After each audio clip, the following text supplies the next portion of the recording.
I have the pleasure of introducing Brad DeHaven.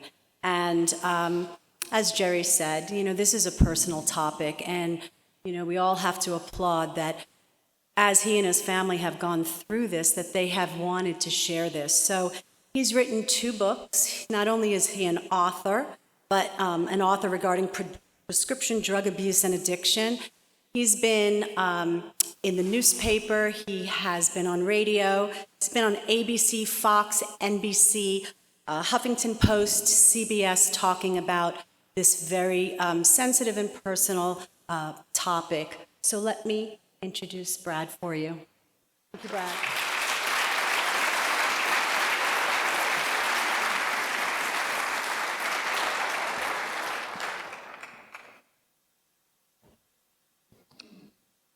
You have a lot of time to think when you're sitting in your truck for hours and you've got a wire running up your back and you're surrounded by undercover narcotics officers that you cannot see. No stereo, no phone calls, no sound allowed, not when you're undercover. Just silence and your thoughts. What brought me here to this parking lot? What makes a father agree to go undercover for his deeply addicted child? It was this bizarre exchange for my son's freedom. He was facing 5 years in prison for his crimes he committed to feed his addiction. But if I was successful undercover, then he got to go to rehab instead. A rehab he so desperately needed. I came to understand that what brought me there that night was really a culmination of everything that made me the man that I am, the man that stands before you here tonight. It was really my journey in life, my defining moments, the good, the bad, the ugly. But most of all, it was love. Love brought me there. Because you all know that love will make you do anything for your child. And love was making me risk everything to protect my family. The thoughts and visions of that night, they haunted me. And I was unable to sleep, and so I began getting up in the middle of the night and writing. And hour after hour, night after night, I wrote. It was this strange attempt to rid myself of the burden of these thoughts and these visions. My wife would get up at night and look in on me. She wouldn't say much, if anything at all, because she knew what haunted me, and I knew what haunted her. Because when I was undercover, I was sometimes gone for 8+ hours. No communication, leaving her home alone with her thoughts and her visions. And they couldn't have been very pleasant. Your mind goes crazy. Was it going well? Was I hurt? Was it worse?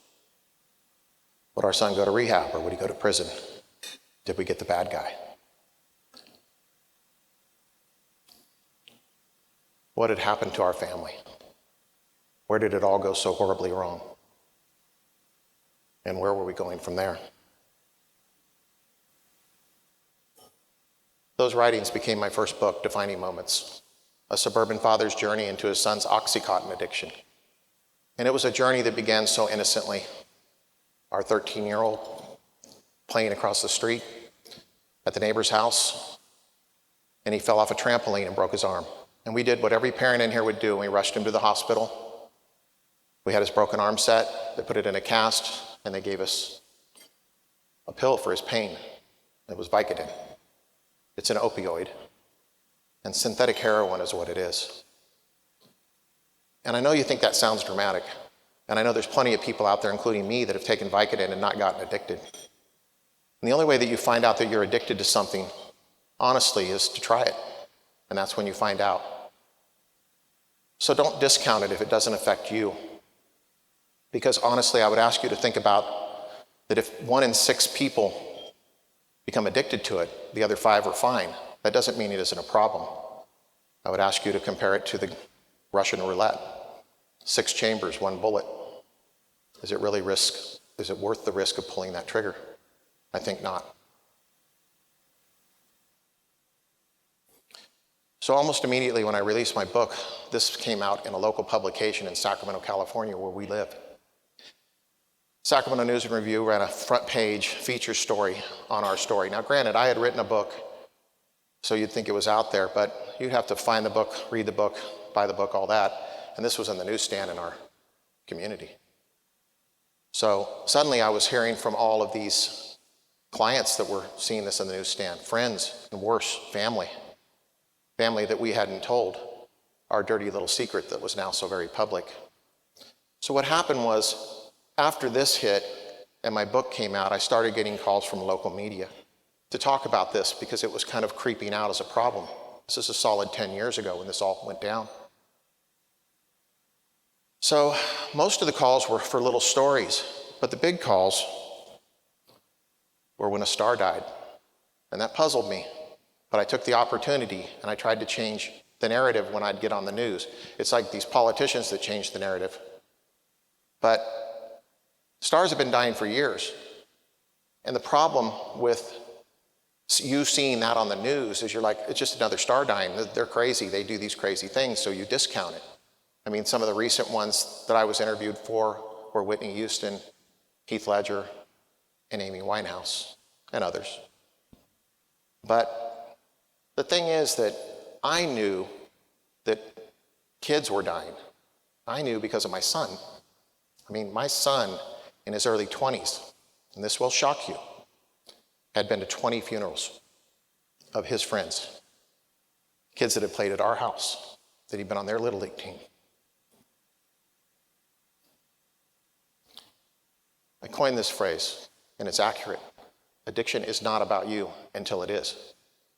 And my goal tonight is really to keep you above that line. But I will tell you, based on the last few days of people coming up and thanking me for talking about this subject here, that a lot of people, the bottom line does apply. Because it becomes about you. And if I can do my job here tonight, if I can convince you that I know enough, that I've learned enough to show you some of the signs and symptoms of addiction before it's too late, until it is about you, then I've done my job. You know, that's my only goal here tonight. And I'd like to thank the King family for being brave enough and courageous enough to have me up here. Because for years, I wanted to speak to the corporate crowd. Speaking to people when it's too late is a whole different story. You commiserate, but to help people ahead of time. So addiction isn't about you until it is. Remember this slide because I'm going to refer to it. And suddenly addiction was about me. I'm this financial planner from Sacramento, California, and suddenly I'm asked to write for a magazine. Upper left corner, I wrote this article, The Accidental Advocate. I put this one up here because of the title. Advocacy is always accidental. It's something happens to you or a loved one or a family member, and you see this need. You have to fill this gap. You find passion. You see your value, and you follow it.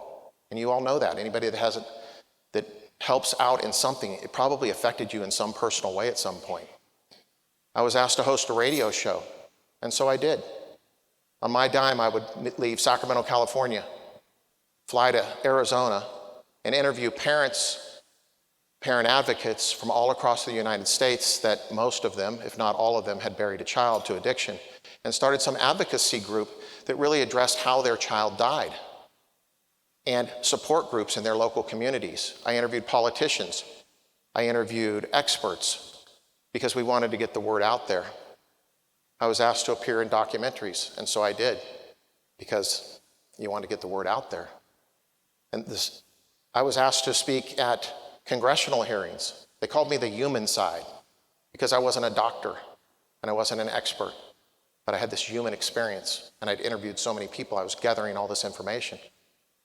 And suddenly the Sacramento, California financial planner is standing with a bullhorn in Washington, D.C. on the steps of our nation's capital and leading a group of people that's most parents, mostly women, mostly moms, hundreds of them holding posters of their deceased children, begging for someone to notice. I was asked to appear in 2 documentaries, as I mentioned. I'm going to show you a brief clip of the documentary Behind the Orange Curtain. And Behind the Orange Curtain was filmed out of Orange County, but we were interviewed in it even though we were up north. But I want you to listen to these people, and I'm not trying to bum you out tonight. I'm trying to educate you. We're going to get there I know I'm on gala night, so not great timing, but I'll get you there. But in this documentary, I want you to listen to the parents and the advocates and the people. This is only 2 minutes of a clip, so consider that you're just going to hear a brief little amount of this.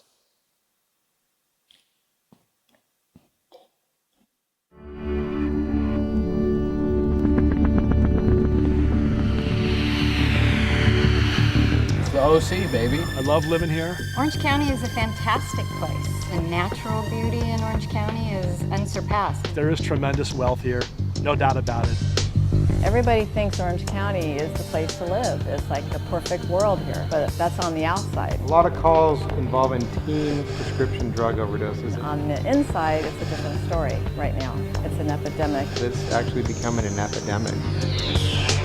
I wouldn't have thought in a million years that I would have had a son that was addicted to drugs. First time I did prescription drugs, I was 13. I started drinking when I was like 12 years old in 6th grade. I was 12 years old when I started getting involved with drugs. Started going to raves and doing ecstasy around 18, and then I was just spiraled out of control from there. There's the parents that have done the drugs, that know about the drugs, and there's the parents that are the squares that have never gotten high in their life, and they have kids that are on heroin. How are they supposed to know if their kids are on heroin? Unless somebody tells them, or they get a phone call that says, you're gonna have to come down and identify your son. When I was in the coma, I couldn't walk. It was hot. This is my sister Jessica Silver's ashes. And I've been to 13 funerals in the last whole 12 months. 6:59 a.m. they found my son, face down, laying in the dirt. If you could go back, would you use drugs, alcohol, or marijuana, Aaron? One for yes, two for no. I don't want to tell you the truth, because when I'm active in my addiction, I don't want help.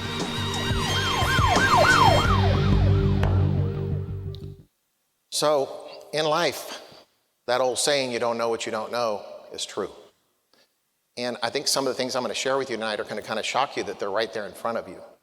I think even some of the things they said here, 12 and 13-year-olds admitting that's the first time. So you parents out there that are thinking, when do I start this educational process? Start it now.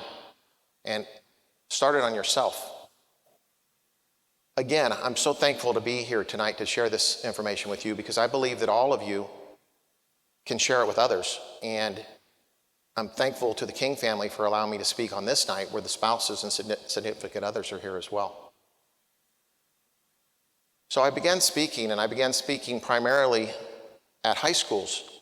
They would see me on the news, they would call me, and honestly, I just couldn't say no to just about anything. It wasn't really good for my financial planning practice, but anyways. So I started speaking at high schools, and I originally started, and how many of you remember in high school, if you're about my age, the driver's training video, Red Asphalt? Okay, so for those of you that don't know what it is, Red Asphalt was a gruesome video that they showed us in driver's training of red asphalt from accidents. And the purpose behind that was to scare the bejesus out of us so we didn't drive like idiots. I'm not saying it worked. But I had my own video. This is hard. I took a video of my son going through withdrawals on the floor of our bathroom. But you need to understand why I did it. I did it because I thought it would help him. I thought if he saw it, he'd never want to use again. But it doesn't work that way in addiction. But it was very effective at high schools because I would go in and show that video. And I called it the end of the rainbow. I would describe how their friends would tell them that this drug is fun and it makes you feel this way and it's good. And here's the end of the rainbow. And I would show that video. And I had hundreds of letters from high school students that I was speaking to, and I knew it was working. And one day my son came in and he said, Dad, one of my kid brothers just saw that video without a presentation you did. I want you to pull it down. And I said, okay, it's a video of you and it is personal, so I'll pull it down. But I want you to do something for me first. He was at my office and I grabbed a stack of those letters out of the file I had and I said, go in the other office, it's empty. Read as many of these as you want to. Come back to me, you still want me to pull the video, I will. And he did.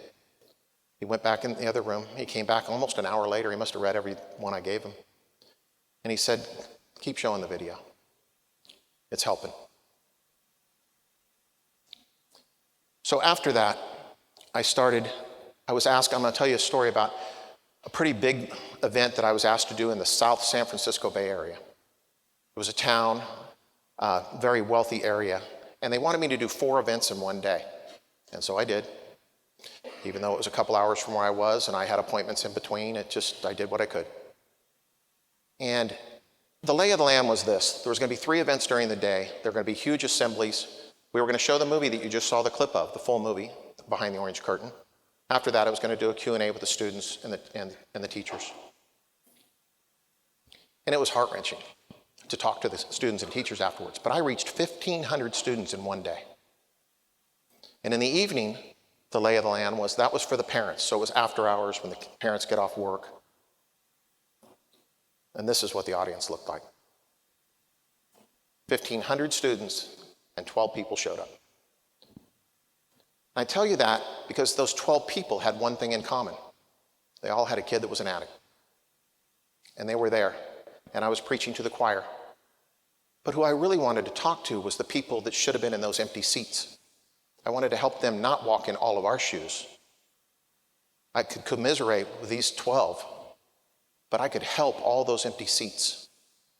And this was early on when the stigma, and that's really what it was stigma. These parents, because we had such a small crowd, we sat and talked afterwards.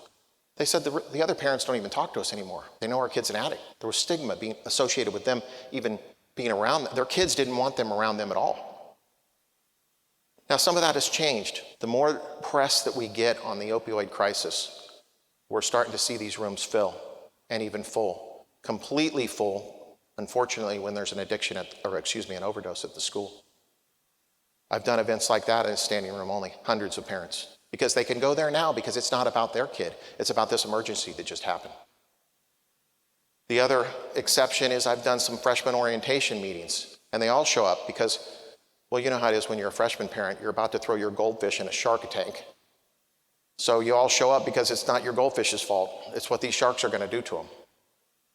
So I'm glad to see some of that progressing.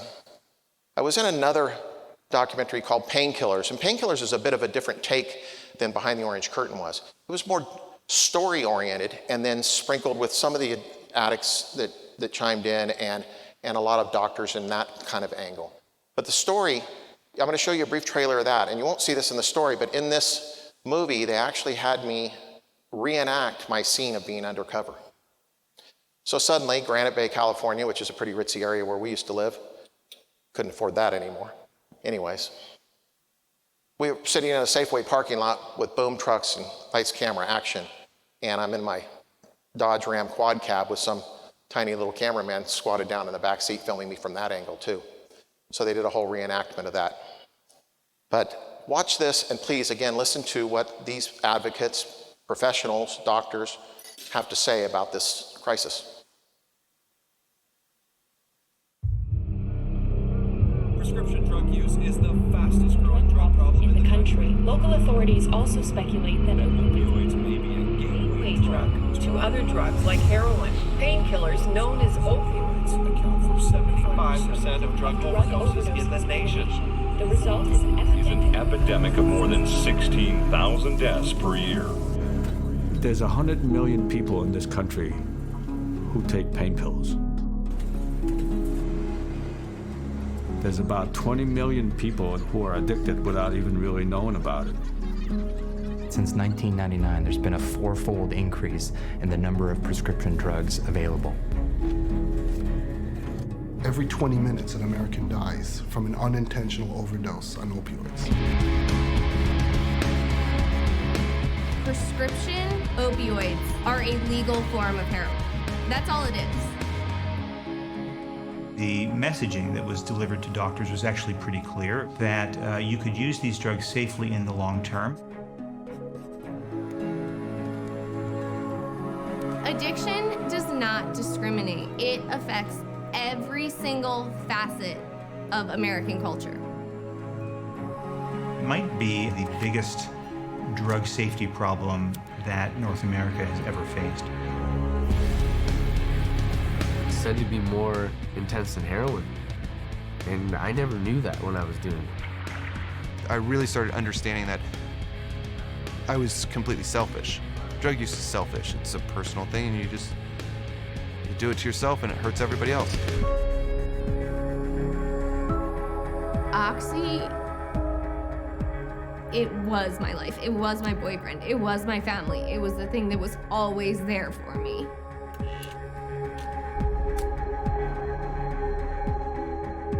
Anyone who says this is not an epidemic is wrong. There are more now than 100,000 tombstones to suggest otherwise.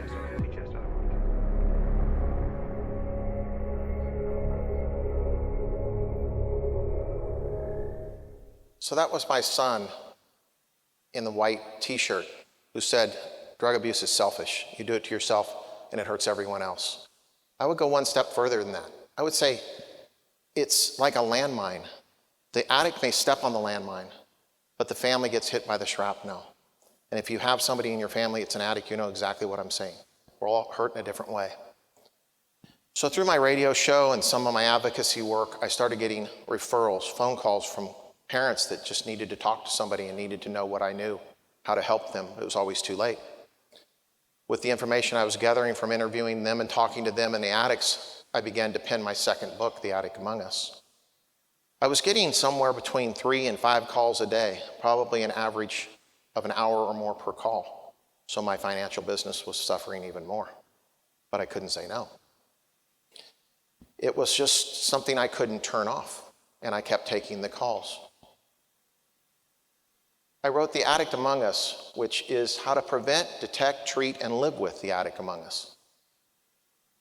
The illustration I asked my artist to create here was a perfect cutout family on the top and this demonic shadow, and that's what it feels like to have an addict in your life and your foundation of your family crumbling. But the problem with this book or those 2 documentaries you just saw is the empty chairs that we saw earlier. Don't watch them and don't read them. So really the first 2 things in my book, how to prevent and detect, by the time someone reads this book, they're already treating and living with the addict.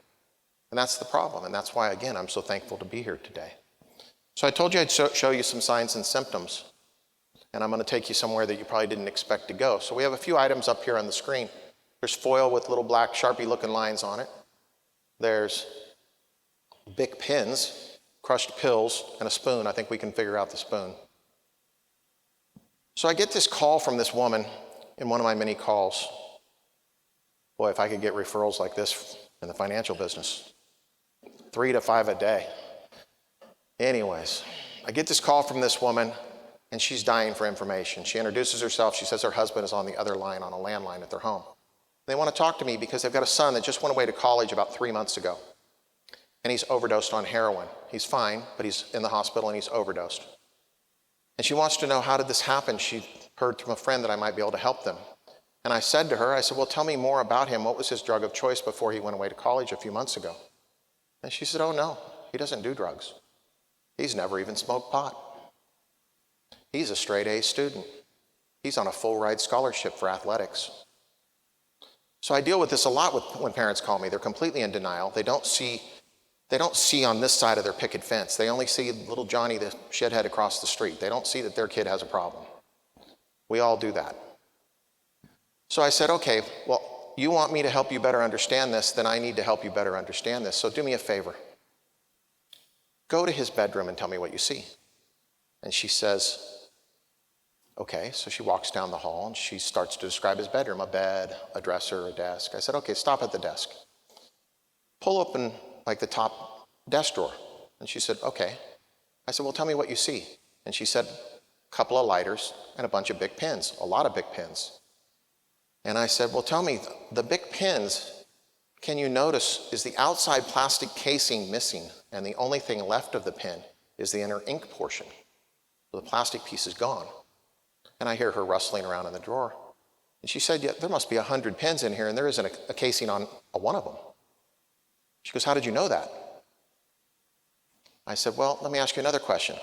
Did you ever used to notice when you went to the kitchen to use your aluminum foil that you'd pull out the roll of foil and there'd be this odd about 4-inch cut of missing aluminum foil out of the corner? So you'd pull it out, it wouldn't be a straight edge anymore, there'd be about a 4-inch square cut out of the corner.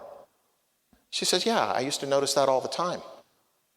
And why is that? And I said, well, because drug addicts they start by taking the pill. They're probably prescribed the pill. And then they need it to be stronger because their appetite for this drug is exceeding their budget or the amount that they can get. So they alter it and they crush it and snort it, or they smoke it. And the way they smoke it, I told her, is they'll put this pill on here, and you might remember seeing a brief snippet of that in the painkillers video. They started to show it.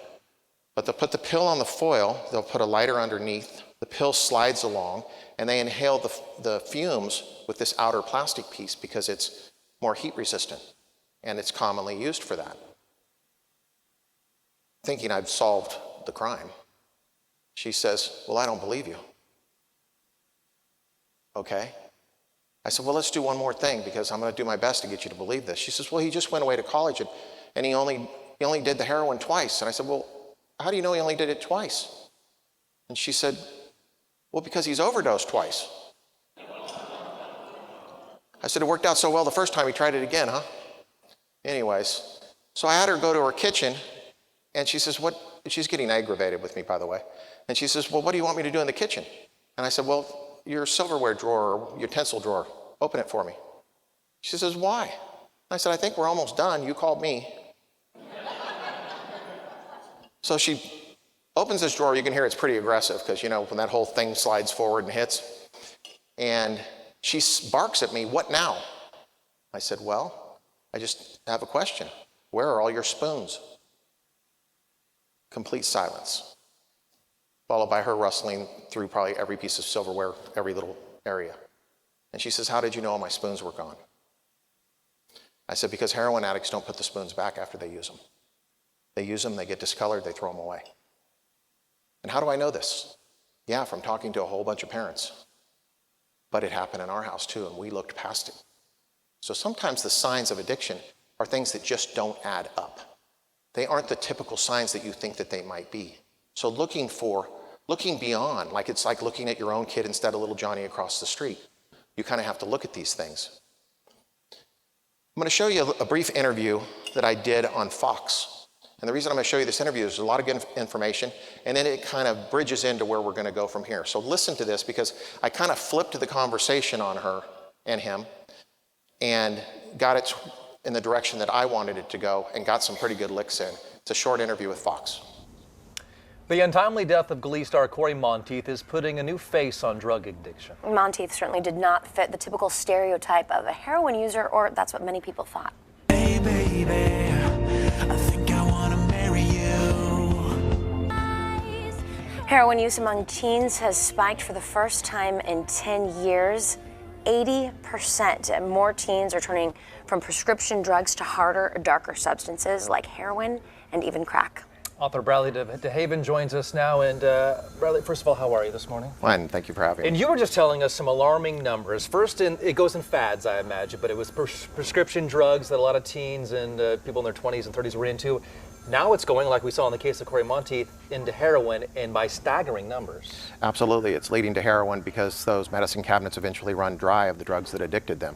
So it's so important for parents to lock up those medicines, and not just parents that have kids, but every parent, because those kids have access to grandparents, friends, places they babysit, and they get started on those prescription drugs, and then when they can no longer harvest those drugs or afford them, they turn to heroin, which is much cheaper. And so what are they doing with the prescription drugs? I mean, for someone who's watching right now and who just can't even comprehend going into the medicine cabinet and trying to get a high off of whatever you might have in there, how does this happen? Is it they're learning it at school? Where is this coming from?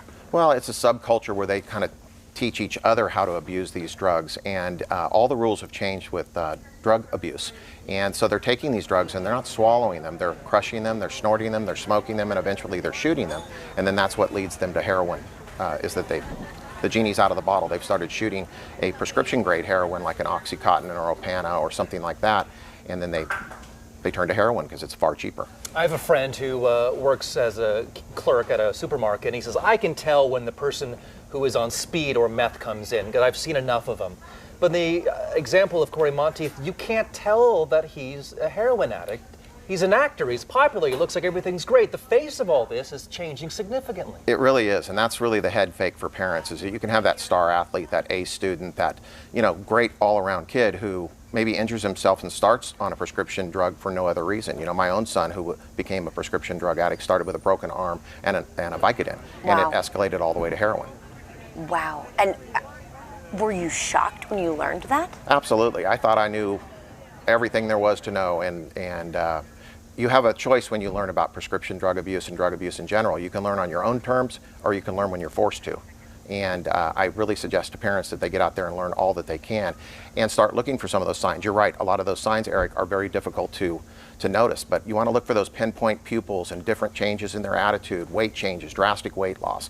My son is 6'2". When he went into rehab, he was 127 pounds. Wow. Yeah, he's now 200 pounds and healthy as can be. Oh, we're happy to hear that. Real quickly too, and I know it's a matter of you don't want to be super paranoid as a parent, but you also want to protect your kid and look out for it. I mean, imagine just having a conversation in general is something that might want to kick this off. Having a conversation in general, I have what I think is a really great piece of advice for parents. Parents are very reluctant to drug test their kids. You would know why. Yeah. But introducing something as simple as a breathalyzer into your family unit and breathalyzing yourself between spouses or maybe a guest that's drank too much and showing responsible behavior there has shown your kid that a breathalyzer is in the house. And what that leads to is if your kid comes home one night and is really incoherent or acting slurry or whatever the case may be, that breathalyzer's in that family unit. You've never threatened them with it, you've never done anything with it, use it. And if they don't show that they have alcohol in their system, get them to an emergency room because they probably have prescription drugs or even heroin in their system. Wow, all right, and I know that we have the website, your website, linked on fox40.com, and that's going to be a great tool for parents who have questions or just want to learn more, and there's also several books you've written where people can get more information. Thanks so much for coming in. Thank you for the opportunity, appreciate it. Nice to have you. So using a breathalyzer to determine that their behavior isn't explainable by their blood alcohol content is huge. It's non-threatening. You can have it around the house. They're tiny. There's one in my hand the size of a key fob right now. They're not big and intimidating like this. And having a drug test around is also very important. They're at any pharmacy you can get them. But even if you don't want to have them around, I will tell you this, if it helps motivate you. I mean, if they come home and they blow a .02, but they can't stand up, there's something else in their system. And all those parents that I told you about that were at that rally, hundreds of them, the lion's share of them, that's exactly how their kids passed away. They came home, they thought they were drunk, they yelled at them, sent them to their room and said, we'll talk about this in the morning. And morning didn't come for them. It's serious. Now, this breathalyzer, and you don't have to write any of this stuff down, but this is the breathalyzer I have, and I'm going to show you a little promo video on it in a second here. But if you go to my website, I've negotiated with them because I'm showing their promo video, that you get 10% off on any of them that you order. And as I show you the uses of these, I think you'll be impressed with them, but that's absolutely up to you. But I will tell you this, I thanked earlier Ron King, the Centaurus family, his sons, for their generosity in having me up here. But Phoenix American has been very generous. And one of the things that they've done for you is that when you get back to your room tonight, the best thing that you're going to have is a copy of my first book. It's also going to have a bookmarker in it that has their contact information. And I hope that you'll reach out to them and thank them. Because the second best thing that you'll have that's in that gift bag is one of these breathalyzers. So a round of applause for Phoenix American.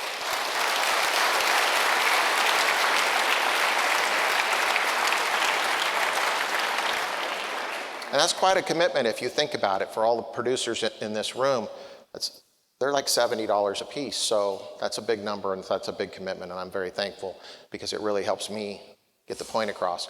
And if you leave early, we're going to go to your room and take it back. So this is a quick promo video of this so you can see all the things that this little key fob size breathalyzer will do. And it is police grade.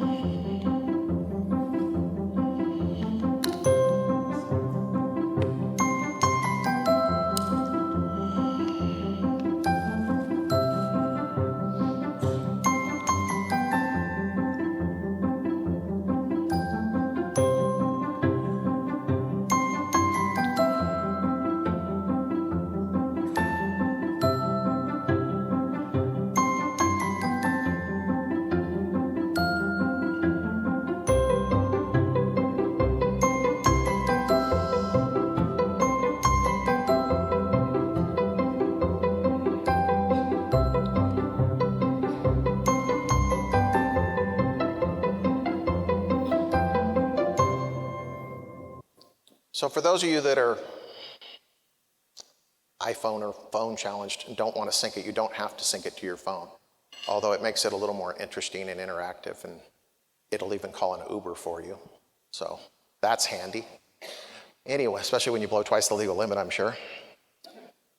Now, where might you use this? So let's say you're out drinking with some friends and toasting over some wine. I will tell you this. My wife and I go out to dinner and we have drinks sometimes. Anyways. But we used to have this very scientific method to figure out who was going to drive home. It went something like this. Hey, honey, how many have you had? I've had 2. She'd ask me, how many have you had? I've had 3. And she'd say, yeah, but you're bigger. Then we'd flip a coin and we'd see who drove home. Now we use this little breathalyzer. And we know with certainty who gets to drive, which is usually her. That bigger thing doesn't work.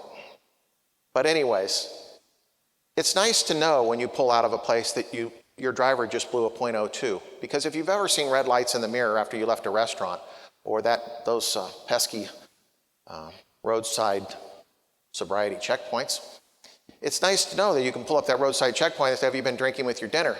I used to always say no. But you could say, yeah, I have a breathalyzer. I just tested myself and I blew a .02. Next. Now, if you were in an accident on the way home, if you're impaired, it's your fault. I don't care if the other idiot ran the red light. When you're impaired, it's going to come back at you. There's no attorney that's going to win that suit. So that's one way that we use it. The other thing is when we go out to a restaurant and use this, everybody, the first time we used it, we thought, should we use this in the car, like privately, so people don't think we have a problem? But we were with some good friends and we used it. Everybody wants to use it. You show them how it works and they want to use it. They want to find out who's going to drive home. They don't want to flip the coin anymore either. So imagine giving this to one of your clients and your client's out. Well, the number one question people ask you when you open this up is, where did you get it? Well, my financial planner gave it to me because he thinks I have a drinking problem. He just upped me to 1.5%. You've got to find your voice on how to get this in your client's hands. You don't say, hey, I think you and your daughter drink a little bit too much, but there's ways to show them that this is really something that saves them, because it's a community thing. You're making sure that other people don't drink and drive. Kids, I would put this on every kid's keychain. It's like a one-eyed stink bomb staring at them. There's a breathalyzer on my damn keychain.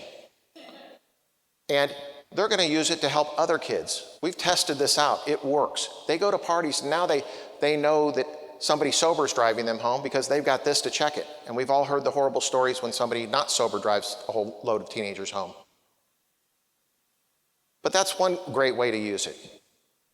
I was at a golf tournament a couple of months ago, and there was a little drinking going on.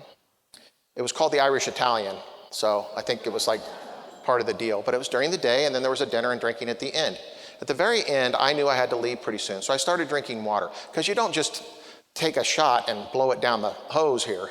It's definitely not going to work. So you drink a little water just so you get an accurate reading. And so there's about a dozen guys sitting around a table. We've all been drinking all day.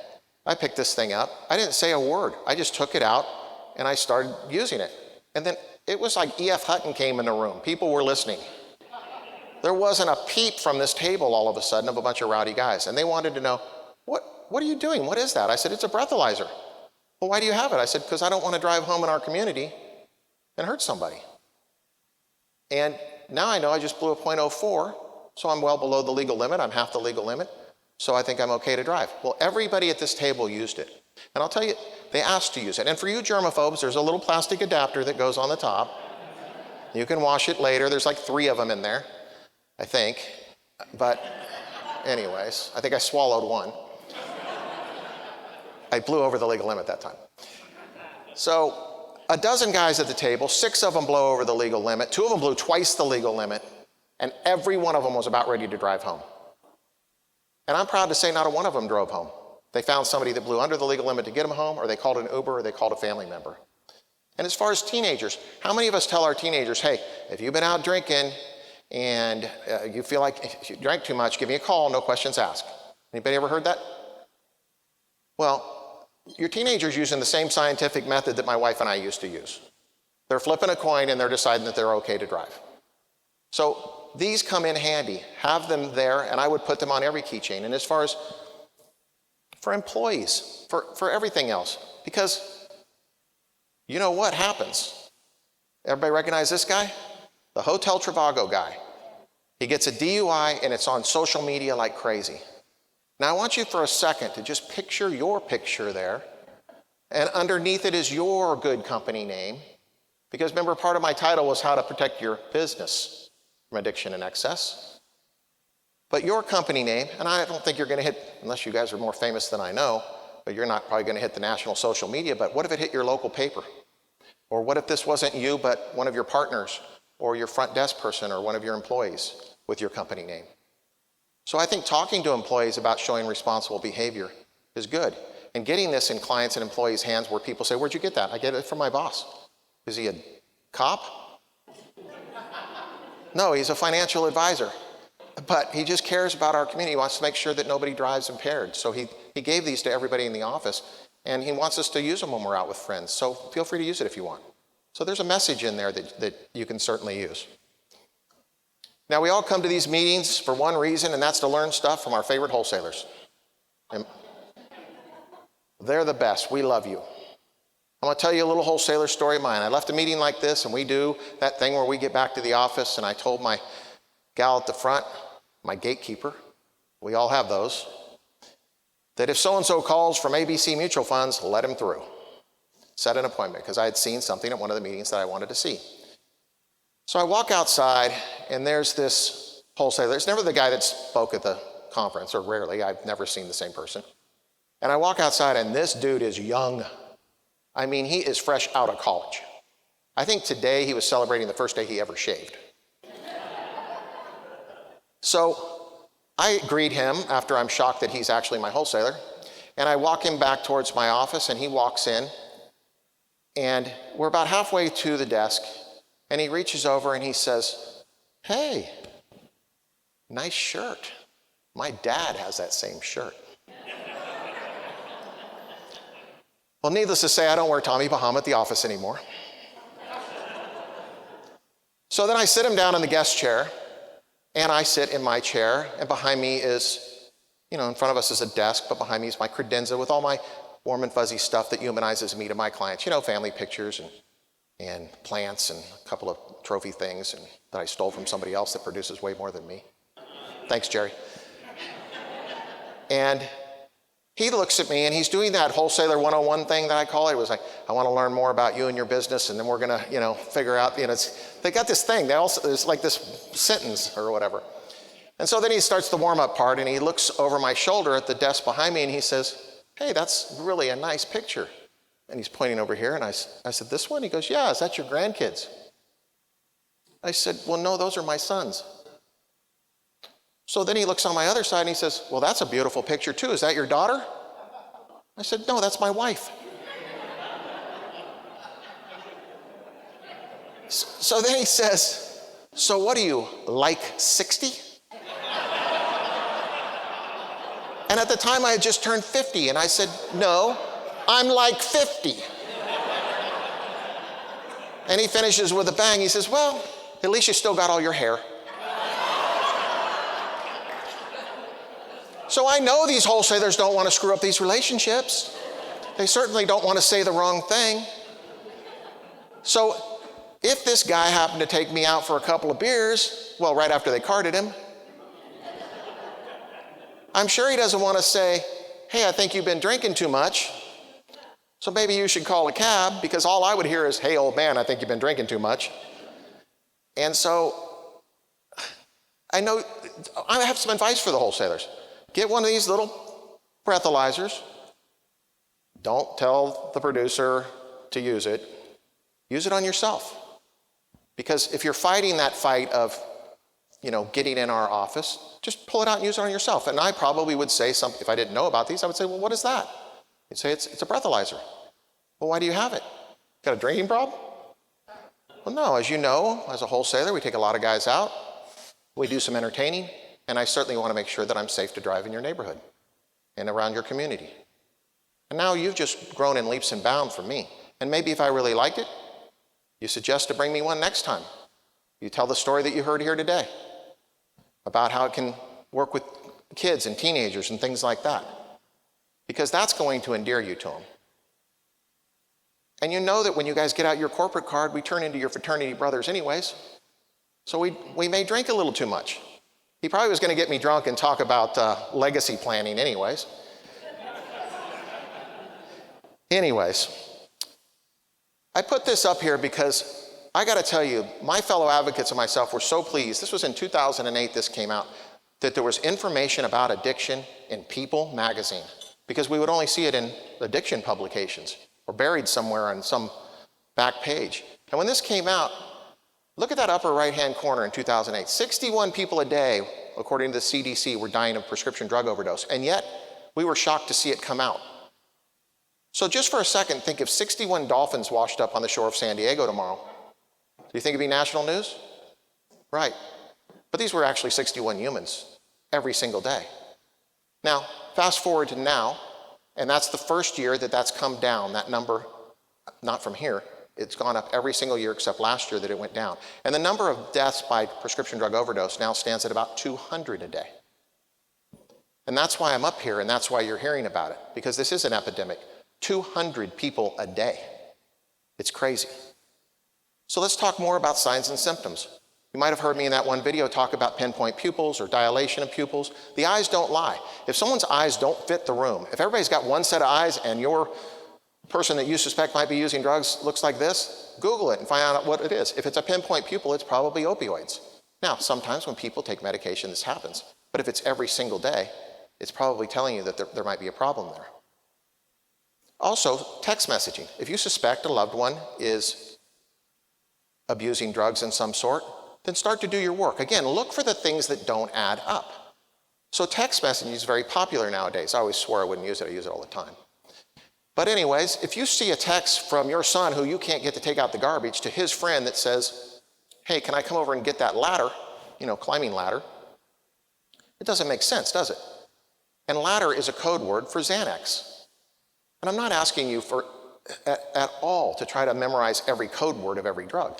But Google that and you'll see that what I just said is absolutely true. So if you see a message that doesn't add up, it's like back in the old days, they used to say in Sacramento, it was 108, it was snowing at so-and-so's house. Well, that meant there was cocaine over there. So there's code words built into conversations. And I'm just saying that you have to look for things that don't add up. The corner of the foil being missing doesn't add up. The outside of the pins, things like that. If you find pills sitting around, you can Google them. You can describe these two pills right here. You can describe on the internet. They're white, they're round, and one says OP, one says OC, and it'll tell you one's Opana and one's Oxycontin. Then you can find out what the potency is of it and even how it's abused. So you find things like this around, do your homework. Put your antenna up a little bit, look for things that you don't think that you're looking for. And teen-proof your home. The number one reason people say they don't lock their meds is because they say there's no teens at home. But other people come into your homes, so guest-proof your home as well. Lock up your meds. It's not that hard to do. Now, how many of you, and please be honest with me, if you were to think, just envision your medicine cabinet right now. Can you envision that there's a prescription in there that's at least a year old that you got for some condition that you kept and kind of banked it just in case you ever got that again? Right. The other people are lying. It's common, but lock it up and lock up your alcohol. You'd lock up guns. Most people in here lock up guns. But any of these items in the wrong person's hands, taken from your house without proper measures, is a lawsuit waiting to happen. And if you've got deep pockets, I'll find an attorney that's willing to sue you, and so will they. Now, why would they take them? Well, they're worth money. I had one addict that talked to me and told me a lot of information. I would always, when they were clean, they were very honest with you, So when they're in recovery, they'll tell you all the things they did. And this guy was a carpet cleaner, and he said he used to go clean carpet. Somebody said, well, this guy will do it for 200. He'd say, I'll do it for 100. He didn't care what the cost of the carpet was. He would go in and steal their meds. He told me he was stealing sometimes $5,000 a day in medication. Street value out of these houses. Open houses, same thing. Open houses now, people are starting to warn him to lock up your meds. But you should always lock up your meds. To give you an idea how much meds are worth, The night I went undercover, I had 180 milligram Oxycontins in a little bottle about this big. That was the drug deal I was set out there to do. Those are worth $100 a piece on the street. That is $10,000 in one prescription bottle of synthetic heroin that will kill people. $10,000. So they're worth money. So I know that when I said lock up your meds, this is what your, visions went to. So you're like, I'm not going to do that. But it's easy. There's fingerprint-activated prescription drug safes. They're great for senior citizens, because senior citizens, you can give them a safe, but they are not putting the key in it and locking it or doing the combo. They're just going to stay open. And they get stolen from all the time at some of these care homes and things like that. Install a lock on a cabinet for your alcohol. We have a little thing that looks like that gun safe, but we got it at Costco. It looks like a hotel safe. We mounted it in the closet, and we put our valuables in there and any prescriptions that we might have. Now, your biggest objection to locking up your meds is overcome with that little thing in the middle, Sunday, Monday, Tuesday, Wednesday, Thursday, Friday, Saturday. Because you do not want to open up that safe every day to get your maintenance meds. And you'll be happy to know, with all the addicts I've ever interviewed, I ask them baseline questions. And one of the questions is, have you ever broken into a safe? No. They say, I've opened them because they're open, but I've never broken into one. And have you ever taken meds out of one of those weekly containers? No, because like the carpet cleaner told me, they'd know what day I was there. And when you travel, you should carry these. We're in your room right now putting a breathalyzer in there. We don't know who that person is. So if you carry, they don't steal them if they're in this Sunday, Monday, Tuesday thing. So prescriptions. Let me tell you the interesting thing. This is just a random prescription pad. But the interesting thing that the most commonly abused prescriptions have in common is that there is no medical test, definitive test that says that you need them. I'll prove it. Pain meds. What's your pain level, 1 to 10? You tell me. Can't sleep at night? You got to tell me that. You have anxiety? You got to tell me that. You have attention deficit disorder? Trust me, I've talked to all these addicts.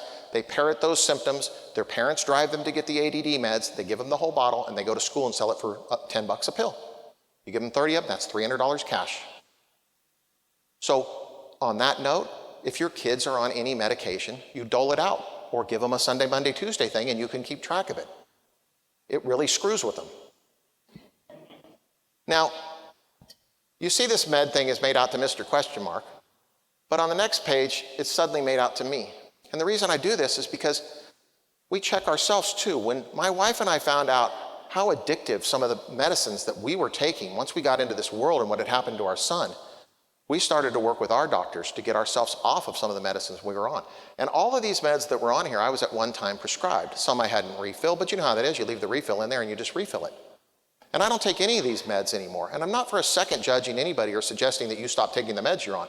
But you can work with your doctors and say, hey, is there a healthier alternative, or is this addictive? Or you can Google it and find out what's addictive. Because some of these things, you build a dependency on them. And it's nice to sometimes get off of them. Now, let's talk about your office for a second. One guy on the right with a gray beard broke his leg because he's clumsy and he's old, and he was wearing a Tommy Bahama shirt. And he comes in and he says, hey, the doc gave me too many pills. And then there's this guy. I'll take them. Sharing meds in the office is a liability that you do not want to have. And I would tell your employees, and I'm sharing this with you, that is something that you won't tolerate.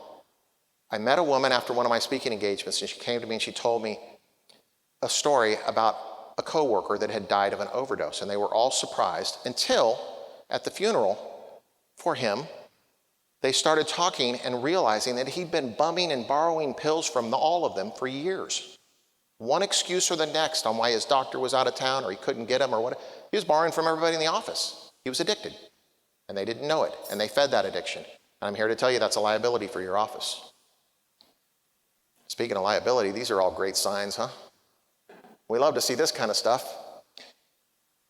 So I'm going to describe a client, age 70 to 80, maybe married, maybe single.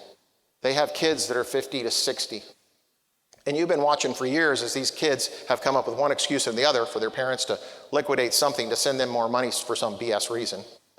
You've even heard how they're losers and they can't keep a job, and maybe you've even heard they had drug problems. How many in here have a client like that? I'm surprised it's not more, because there are clients out there that's exactly what their life is like. You can watch their accounts get liquidated. I have several, to tell you the truth. So I have this friend, Eric, and this similar thing happened to him. and the older parents both had passed away, and the kids in ages 50 to 60 were drug addicts and had been a problem for a long time. They inherited millions of dollars, and they burned through that millions of dollars in a couple of years. And what do you think? Do you think they blamed themselves for spending it? No. They found an attorney that was willing to sue him and even crawl back and sue him for transactions as being inappropriate for his dad and his age and so on and so forth. And they settled. So on his U4, he's got this, it wasn't a solid, great lawsuit, but they went after him. So with clients like that, you want to make sure they have a trust in place that really spells out how this money is being spent or sent out. Enabling. After all the parents I talked to, everybody would always say, I'm not enabling, or am enabling, or am I enabling? And I came up with this formula. And this formula is enabling is the act of doing too much and not enough at the same time. And I'm going to give you an example. So let's say I'm talking to someone, they say, well, I don't enable. I let Billy live in the basement. He can eat dinner with us and I'll drive him to his jobs, but no cash for him because he has a drug problem. Where do you think all his cash goes? Towards the drugs. You're enabling him to continue this behavior. Same thing goes if it's Sally and you're paying her car payment and her rent and you're dropping off a thing of groceries on her. I know that we have to take care of our kids, but at some point you have to understand that you're not doing anything. Now I'm going to shock you on enabling.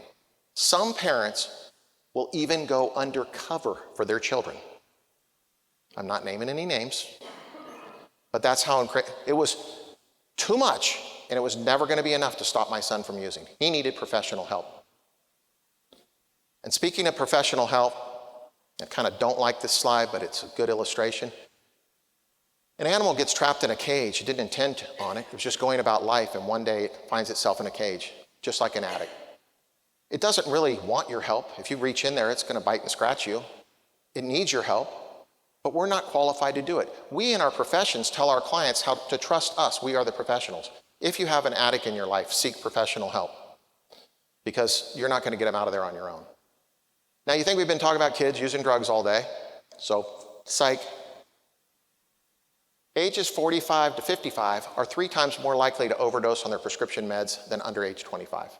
Why is that? Because it's easier for us to get. We're older, we can get stronger prescriptions. We don't think it's ever going to happen to us. We mix alcohol with them more often than kids. The kids do alter them in ways that we would not, crushing them, snorting them, smoking them. But the death rates are way up. And right now, the fastest growing segment population passing away on their prescription drugs from overdose is age 60 and up, so our clients. So the education needs to go out there because they don't realize that what they're taking can be very deadly. So let's recap. Educate yourself, eyes wide open. Use a breathalyzer to show responsible behavior. Give a breathalyzer to teens, employees, and even a gift to clients. Don't tell them you think they have a drinking problem. Don't ever share your meds and always lock your meds. Try to evaluate the meds you're on. Work with your doctors to see if there's a healthy alternative to it. And test reducing alcohol consumption occasionally to make sure that you don't have a problem with it. Now, special caveat, not tonight. I'm crazy to get up here on gala night and talk about addiction, but I'm not insane. Seek professional help if you think for a second that you or a loved one may have a problem. And wholesalers recap, never tell a producer your dad wears the same shirt. Now, I like this saying, if you're helping someone and expecting something in return, you're doing business, not kindness. However, I think you can do both. And I think that people do business with people they trust, and people not only do business, but refer to people they admire. So I think that you can do both. I think you can show your community that you love it in different ways and get your name out there and build your brand. And I have 2 ideas for you real quick. Now, I call them white knight events because you're the white knight in this. You're not there selling anything. No cost venues, up to 100% show, no mailing cost. I have 2 ideas for you. And it doesn't necessarily with me, but just anyways. Use your contacts at an employer group to reach 100% of the employees by sponsoring a addiction and excess awareness training. The employers will love this. You'll get to meet everybody in there. Maybe you're doing business with 3 people and they've got 50 employees. Plus, if that company is self-insured on its health insurance, this will reduce their claims. They love this stuff. They teach people on everything from how to lift a box, how to not sexually harass. They have training on everything. If you're sponsoring it, you get to come in there. Schools have huge drug abuse concerns and problems and zero budget. But they do have huge venues and access to every parent, and by email nowadays. Sponsor a parent educational event, early signs and symptoms of drug experimentation. You have to soften it a little bit. Freshman class, like I told you earlier, that room will be full. In both cases, hand them a book. I have my book up here, but hand them a book with your sticker on the back that says compliments of my company. And there's your kind of building the brand a little bit. Now, if you producers think this type of information is compelling to your clients, let your wholesalers know. If your wholesalers think this type of education has a place for new producers, then let your staff, or for your staff or field force, then let your superiors know. Because I would really like nothing better than to help people better understand addiction and excess before it's too late. In closing, I want to show you my family. You've heard a lot about Brandon today. That's him on the left, the big burly beard. His fiancée, Sarah, 10 years clean.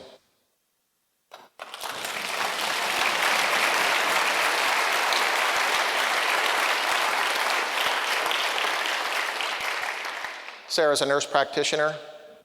That's my beautiful wife, Lisa, 35 years married. She is the most tolerant woman in the world.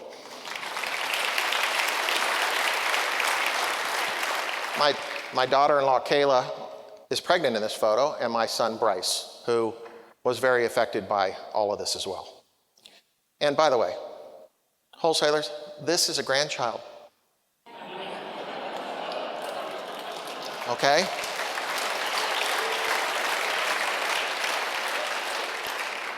This is how you get a hold of me if you want to. I would love to hear your feedback. If you read my book and like it, please review it. If you didn't like it, don't review it. Remember, the 5th star doesn't cost any extra on Amazon. You can just put the 5th star right in there. And we have a 4.5 star rating. I love reading the reviews, and it really warms my heart to see that the story moves people, and it is a very intimate story. I know that I poked some fun at the wholesalers, and I want you to know that we do love you, and we do depend on you, and we do appreciate you. So let's give all the wholesalers a quick hand.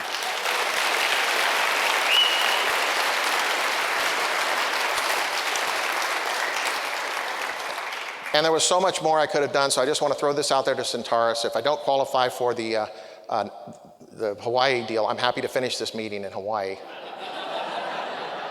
I have one last quick question, and that is, by a show of hands, how many think that they may have learned something tonight that will help you prevent addiction in your home and excess and in your business? Then my work here is done. Thank you so very much.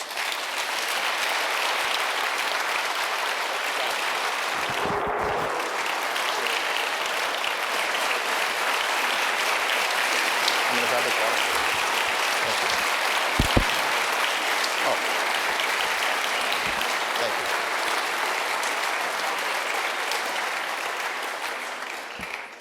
Also, I want you to know I personally witnessed Brad signing each one of those books for you in your room, too. So he took the time to do it. Some of them are signed with my left hand, sorry. But I'd like to offer this plaque to Brad DeHaven as our keynote speaker for our National Sales Conference 2019. Thank you, Brad. Thank you, Brad. Thank you. Thank you very much.